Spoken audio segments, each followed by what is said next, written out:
नमस्कार, सुबह 9 बजे की खबरों के साथ मैं हूं प्रीति। आइए एक नजर डालते हैं हेडलाइंस पर। वन रैंक वन पेंशन लागू करने को प्रतिबद्ध केंद्र सरकार। प्रधानमंत्री ने कांग्रेस पर लगाया राजनीति करने का आरोप। रक्षा मंत्री ने कहा योजना को लागू करने में लगेगा वक्त। पाकिस्तानी झंडा लहराने के दोषी अलगाववादी नेता शब्बीर शाह समेत 3 हिरासत में। कांग्रेस का बीजेपी पीडीपी सरकार पर अलगाववाद को बढ़ावा देने का आरोप। केंद्र को राज्य सरकार से कड़ी कार्रवाई की उम्मीद।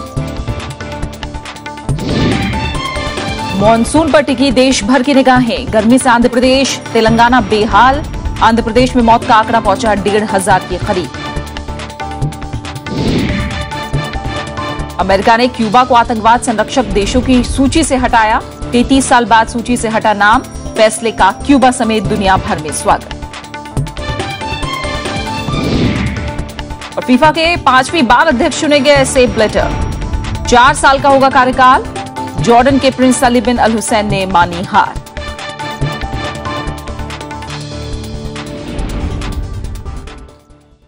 प्रधानमंत्री नरेंद्र मोदी ने कहा है कि उनकी सरकार पूर्व सैनिकों के लिए वन रैंक वन पेंशन योजना लागू करने को लेकर प्रतिबद्ध है। द ट्रिब्यून को दिए गए इंटरव्यू में प्रधानमंत्री ने कहा कि इस योजना को लागू करने को लेकर किसी को संदेह नहीं होना चाहिए। प्रधानमंत्री ने इस मुद्दे को लेकर कांग्रेस पर राजनीति करने का आरोप भी लगाया। उधर वन रैंक वन पेंशन योजना के लिए सभी औपचारिकताओं को पूरा करने की बात कहने के एक दिन बाद रक्षा मंत्री मनोहर पर्रिकर ने शुक्रवार को कहा कि इस मामले में कई प्रशासनिक कदम उठाए जाने अभी बाकी हैं, इसलिए इस योजना के क्रियान्वयन को लेकर कोई समय सीमा तय नहीं की जा सकती। हालांकि उन्होंने योजना को लागू करने के वादे को पूरा करने का भरोसा भी दिलाया। I can't tell you the date precisely, mainly because there are 2-3 steps, at least 3 steps, which has to be taken. But be assured that we will keep our plan. केंद्रीय मंत्रिमंडल की आज होने वाली बैठक में भूमि अधिग्रहण अध्यादेश पर चर्चा हो सकती है। बैठक में भूमि अधिग्रहण के अलावा कई दूसरे मसलों पर चर्चा होने की उम्मीद है। इससे पहले कल विवादित भूमि अधिग्रहण विधेयक पर संसद की संयुक्त समिति की बैठक हुई।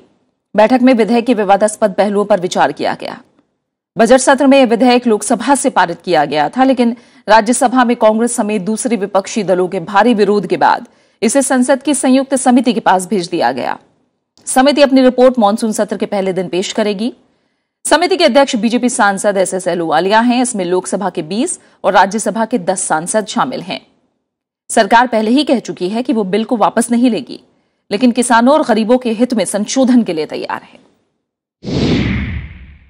चेयरमैन कैन ब्रीफ, लेकिन इतना जरूर है कि अगले महीने 9-8 को फिर से मीटिंग होगी। जम्मू कश्मीर में एक बार फिर पाकिस्तानी झंडे लहराए गए। शुक्रवार को अनंतनाग जिले में अलगाववादी नेता शब्बीर शाह की रैली में पड़ोसी देश के झंडे दिखाई दिए। कांग्रेस ने इसे दुर्भाग्यपूर्ण बताते हुए पीडीपी बीजेपी सरकार पर कश्मीर में अलगाववाद को बढ़ावा देने का आरोप लगाया है। वहीं केंद्र सरकार ने भी उम्मीद जताई है कि राज्य सरकार मामले में कड़ी कार्रवाई करेगी। सब कुछ हो सकता है, सब कुछ से हम कंप्रोमाइज कर सकते हैं, लेकिन भारत की धरती पर पाकिस्तान का झंडा यदि कोई फहराता है तो इस मामले में हम किसी भी सूरत में कंप्रोमाइज नहीं कर सकेंगे। जम्मू कश्मीर में पाकिस्तानी झंडा लहराने वालों के साथ सख्ती से निपटने के गृह मंत्री राजनाथ सिंह के बयान को चंद घंटे भी नहीं बीते थे कि अनंतनाग जिले में शुक्रवार को अलगाववादी नेता शब्बीर शाह की रैली में एक बार फिर न सिर्फ पड़ोसी मुल्क के झंडे लहराए गए, बल्कि पाकिस्तान समर्थित नारे भी लगे। लेकिन तुरंत हरकत में आते हुए पुलिस ने शाह और उनके 2 सहयोगियों को हिरासत में ले लिया। केंद्र सरकार ने भी उम्मीद जताई है कि राज्य सरकार मामले में कड़ी कार्रवाई करेगी। तो निश्चय ही ये आपत्तिजनक है, चुनौतीपूर्ण है, चिंताजनक है।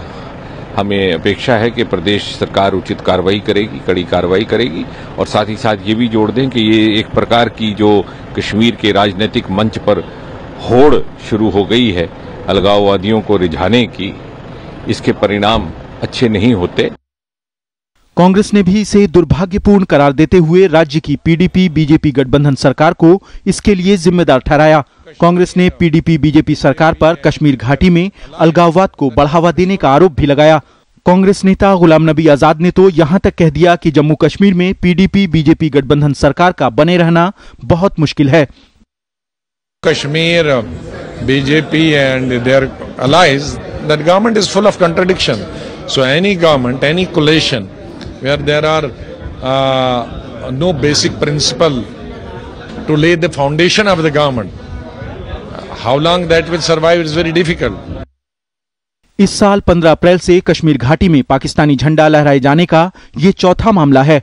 उस समय अलगाववादी नेता सैयद अली शाह गिलानी की सभा में पाकिस्तानी झंडे लहराए गए थे, जिस पर जबरदस्त हंगामा हुआ था और बाद में मसर्रत को गिरफ्तार कर जेल भेजा गया था। 2 सप्ताह बाद तराल में गिलानी की रैली में और 20 मई को जामिया मस्जिद में भी पाकिस्तानी झंडे दिखाए गए थे।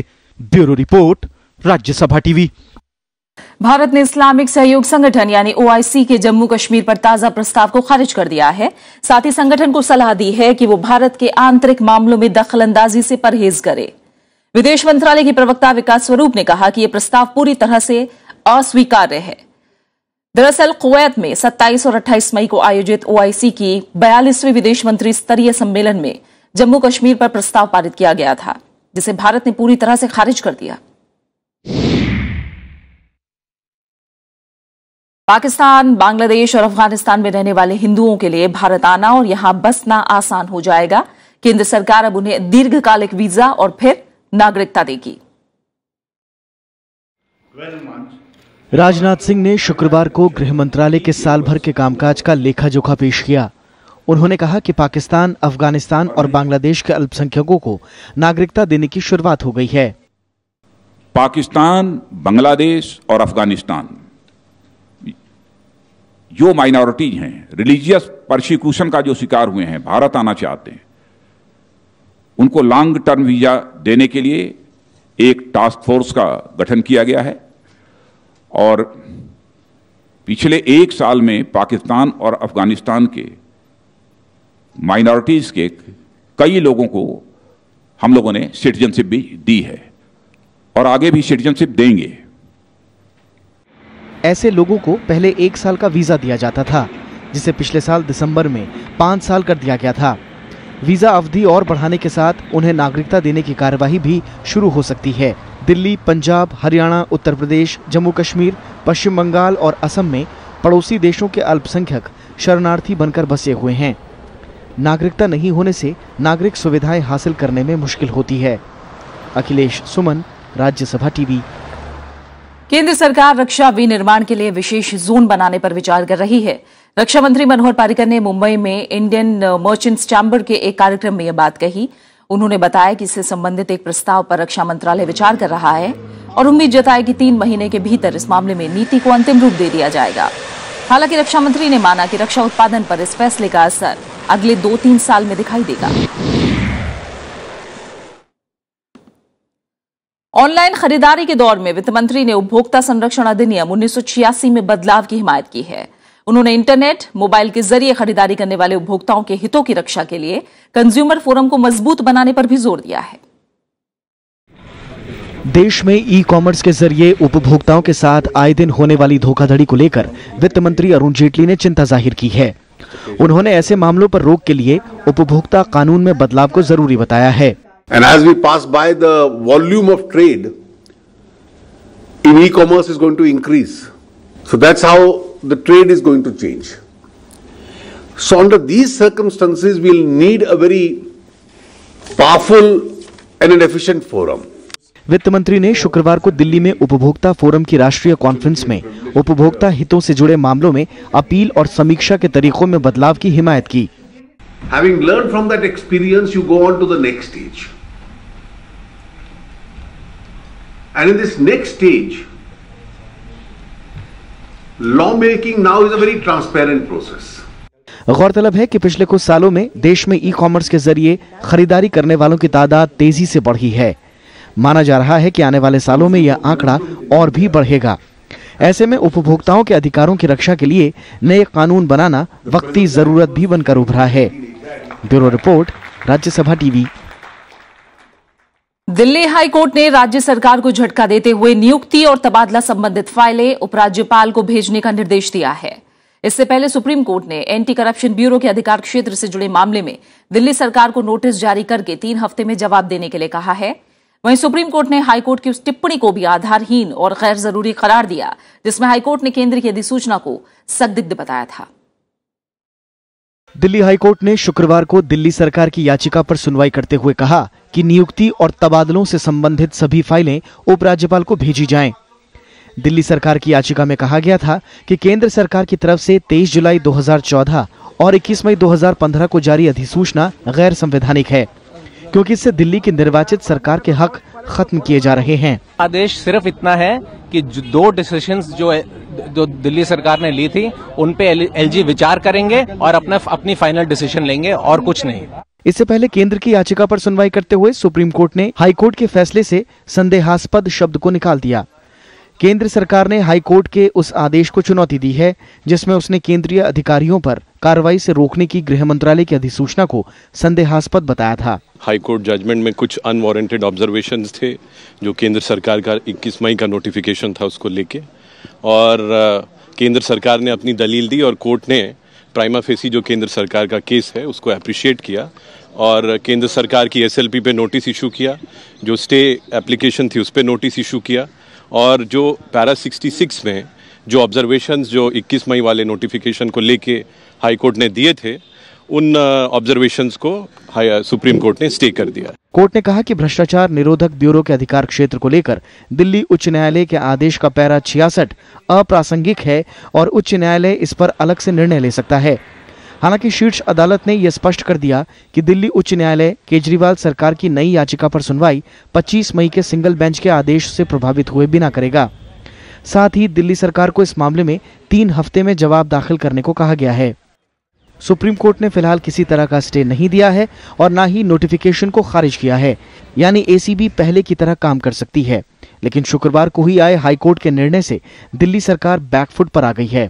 विपिन चौहान, राज्यसभा टीवी।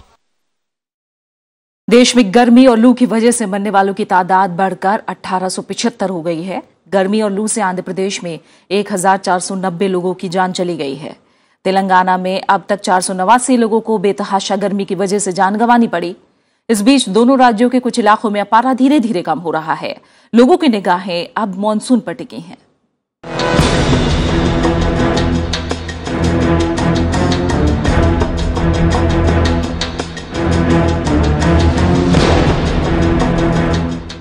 सूरज की तपिश से झुलसते देश के कई इलाकों में शुक्रवार का दिन थोड़ी राहत लेकर आया। कई इलाकों में बादल छाने से तापमान में गिरावट दर्ज हुई, लेकिन कुछ राज्यों में गर्मी और लू अब भी कहर बरपा रही है। पिछले कुछ दिनों में बुरी तरह गर्मी की चपेट में रहे आंध्र प्रदेश और तेलंगाना में कई जगह अब तापमान में कमी आ रही है, लेकिन उत्तर भारत के कई इलाकों में अब भी भीषण गर्मी का कहर जारी है। दिन के समय वाराणसी के घाटों में चहल पहल कम हो गई है। बहुत गर्म है, बहुत ज्यादा प्रॉब्लम हो रही है। कॉलेज वगैरह कहीं जाना होता है, बिल्कुल जा ही नहीं पा रहे हैं। पसीने से बिल्कुल बुरा हाल हो जाता है, पूरा मुंह बांध के जाना पड़ता है।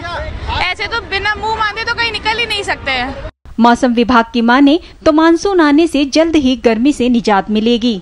पारा 47, 46, 48 था, उसमें गिरावट आई है पारे में, और हीट वेव का जो इंटेंसिटी है वो भी कम हुआ है, हीट वेव का कवरेज भी कम हुआ है। मानसून तेजी से केरल के तटीय इलाकों की ओर बढ़ रहा है। जाहिर है गर्मी से जूझ रहे लोग बादलों के बरसने का बेसब्री से इंतजार कर रहे हैं। Bureau report, Rajya Sabha TV. और खबरें लगातार जारी हैं। हम लौट रहे हैं एक छोटे से ब्रेक के बाद।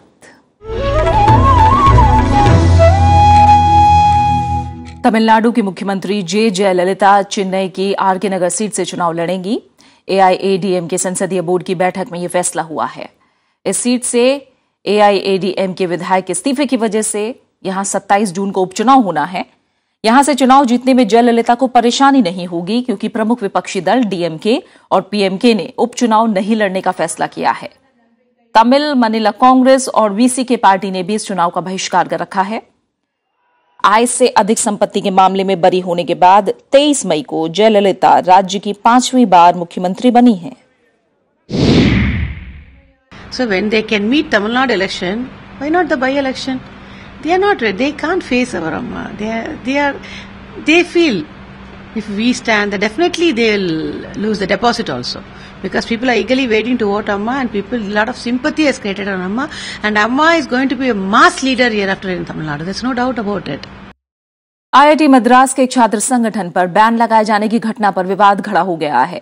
आईआईटी कैंपस में अंबेडकर पेरियार स्टूडेंट सर्कल की गतिविधियों को लेकर मानव संसाधन विकास मंत्रालय को शिकायत मिली थी। इसमें छात्र समूह के हिंदी के इस्तेमाल, गोमांस और केंद्र सरकार की नीतियों पर SC/ST छात्रों को बरगलाने की बात कही गई थी।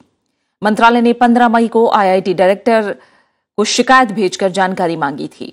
इसके बाद आईआईटी ने अंबेडकर पेरियार स्टूडेंट्स सर्कल को बैन कर दिया। संस्थान अपने फैसले को सही करार दे रहा है। वहीं AP स्टूडेंट सर्कल के सदस्यों का आरोप है कि उन्हें अपना पक्ष रखने का मौका नहीं दिया गया। As per the guidelines in force, the student bodies can't use the name of IIT Madras or its official entities in any capacity to publicize their activities or garner support without an official permission. This group has violated the guidelines while conducting their meeting. There is no code of conduct to follow. There is something called an honor code which is specific to the students. There is nothing like a code of conduct for the IIT student groups as such. That will be same as the honor code which any student can follow. Now this attempt to bring out honor code is just a farce. अर्थ जगत से अहम खबर, अर्थव्यवस्था में तेजी के संकेत मिलने लगे हैं। पिछले वित्त वर्ष यानी 2014-15 में विकास दर 7.3% रही। वित्त वर्ष के आखिरी तिमाही यानी जनवरी से मार्च के बीच ये दर 7.5% रही। हालांकि सरकार का अनुमान 7.4% विकास दर का था। वित्त वर्ष 2013-14 में GDP की वृद्धि दर 6.9% थी।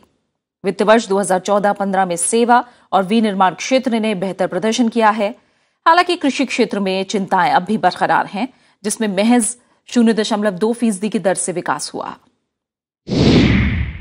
ये जो पूरे वर्ष का ग्रोथ रेट है, मैं मानता हूं कि अभी भी ये पूरी भारत की अर्थव्यवस्था अपने पोटेंशियल पे नहीं है। मैन्युफैक्चरिंग और सर्विसेज ये संकेत देते हैं कि हमारे पास पोटेंशियल है 8%, 9% और उससे भी ऊपर बढ़ने का। लेकिन जो दो कमजोरियों का क्षेत्र रहा, एक कृषि का रहा, क्योंकि इस साल मौसम ने हमारा साथ नहीं दिया, और अगर मौसम आने वाले वर्ष में साथ देता है और कृषि में भी थोड़ी वृद्धि होती है तो निश्चित रूप से अर्थव्यवस्था और तेजी से दौड़ेगी। जम्मू कश्मीर में बाढ़ पीड़ितों को अब आसानी से कर्ज मिलेगा। रिजर्व बैंक के गवर्नर रघुराम राजन ने कल इसका ऐलान किया। राजन 2 दिन से राज्य के दौरे पर हैं। उन्होंने दक्षिण कश्मीर के पुलवामा जिले में बाढ़ पीड़ितों से मुलाकात की। बाढ़ पीड़ितों से उनसे कर्ज माफी की मांग की है। उन्होंने व्यापारियों और किसानों से भी बात करके उनकी समस्याएं सुनी। अहम अंतर्राष्ट्रीय खबरें। अमेरिका ने शुक्रवार को एक बड़ा फैसला करते हुए क्यूबा को आतंकवाद को संरक्षण देने वाले देशों की सूची से बाहर कर दिया है। 45 दिनों के विश्लेषण के बाद ओबामा प्रशासन ने यह सूची जारी की।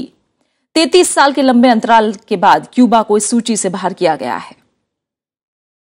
ओबामा प्रशासन की ओर से शुक्रवार को जारी की गई ये वो फहरिस्त है जिसमें अब क्यूबा का नाम नहीं होगा। दरअसल अमेरिका ने आतंकवाद को संरक्षण देने वाले देशों की सूची से क्यूबा को बाहर कर दिया है। अमेरिकी विदेश विभाग के प्रवक्ता के मुताबिक क्यूबा सूची से बाहर होने के वैधानिक मानदंड को पूरा करता है, जिसे देखते हुए अमेरिका ने ये फैसला किया है। अमेरिका के इस फैसले से दोनों देशों के बीच रिश्ते सुधरने की उम्मीद है। The review of Cuba's designation as a state sponsor of terror was instructed by the president, and we have had a separate process of discussions with the Cuban government about reestablishing diplomatic relations and reopening embassies. So we see these as separate. उधर America के इस फैसले का Cuba में स्वागत किया जा रहा है।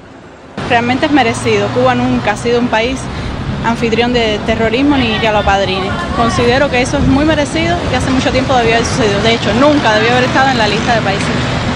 गौरतलब है कि अमेरिकी राष्ट्रपति बराक ओबामा ने 14 अप्रैल को इस सूची से क्यूबा को बाहर करने का ऐलान किया था, जिसके लिए 45 दिनों की समय सीमा तय की गई थी। शुक्रवार को समय सीमा के आखिरी दिन ओबामा प्रशासन ने राष्ट्रपति के इस फैसले पर मुहर लगा दी। Bureau report, Rajya Sabha TV. Pakistan के बलूचिस्तान प्रांत में आतंकियों ने 19 लोगों की गोली मारकर हत्या कर दी है।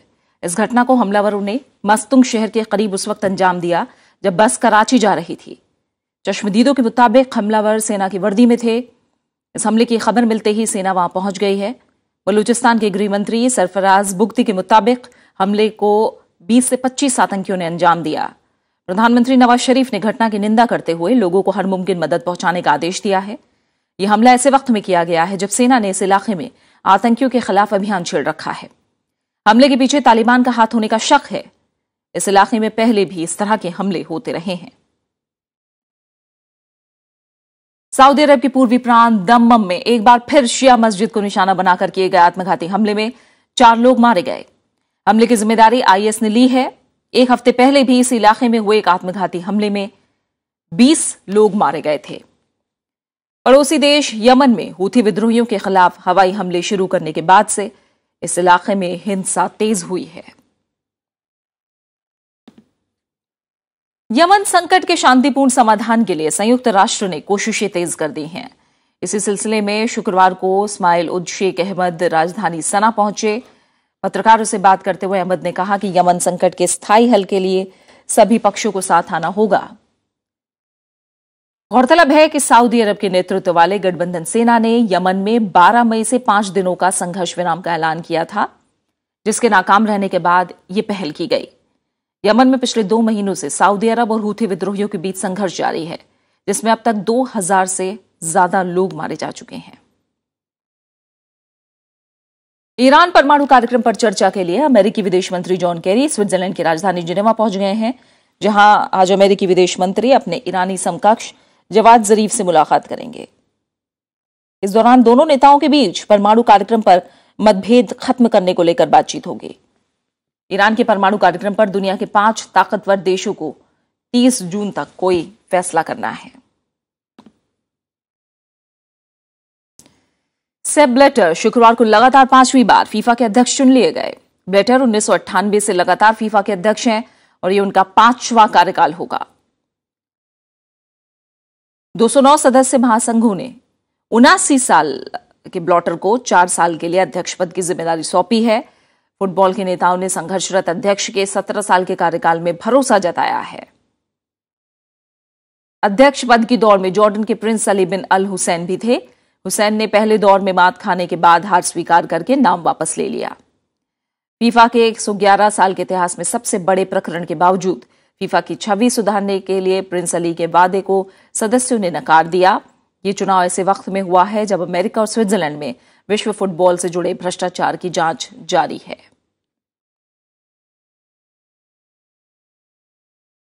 और इसी के साथ फिलहाल इस बुलेटिन में इतना ही। जाते जाते एक नजर डालते हैं हेडलाइंस पर।